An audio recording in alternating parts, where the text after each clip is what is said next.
Sir, Sanjay Sharma आज तक से।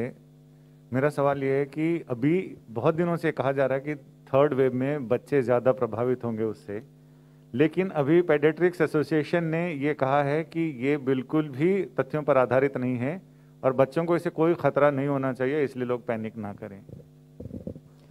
तो अगर हम डेटा देखें फर्स्ट वेव का, सेकेंड वेव का, तो डेटा बहुत सिमिलर है और ये यही दर्शाता है कि जो बच्चे हैं वो प्रोटेक्टेड रहते हैं, उनको कम इन्फेक्शन होता है और अगर इन्फेक्शन भी होता है तो बहुत माइल्ड रहता है।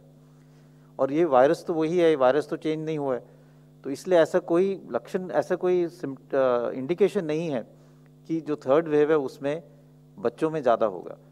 और ये इसलिए, जिसका एक हाइपोथेसिस वो ये है कि जो वायरस है वो एस रिसेप्टर्स के साथ बॉडी के अंदर एंटर करता है और बच्चों में ये रिसेप्टर्स रिलेटिवली कम हैं एज़ कम्पेयर टू अडल्ट्स। ये एक हाइपोथेसिस है कि बच्चों में क्यों कम देखा जाता है। लेकिन अभी तक जो डेटा है दोनों वेव्स का, उसमें बच्चों में ये कम पाया गया है, इसलिए ऐसा नहीं लगता कि बच्चों में आगे जाके पाया जाएगा, आगे सीवियर इन्फेक्शन होगा या ज़्यादा इन्फेक्शन होगा। जिन लोगों ने इस थ्योरी को आगे बढ़ाया है वो, उनका ये कहना है क्योंकि बच्चों में अभी तक हुआ नहीं है इन्फेक्शन, वो प्रोटेक्टेड हैं, इसलिए अगले वेव में शायद उनको ज़्यादा इन्फेक्शन हो सकता है प्रोपोर्शनली।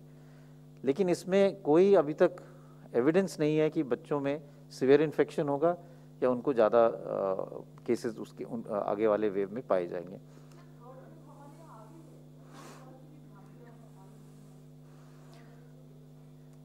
मेरा तो ये मानना है कि हमें ये कहना चाहिए कि हमें we should work for the fact that there should be no other wave, चाहे थर्ड वेव हो चाहे फोर्थ वेव हो।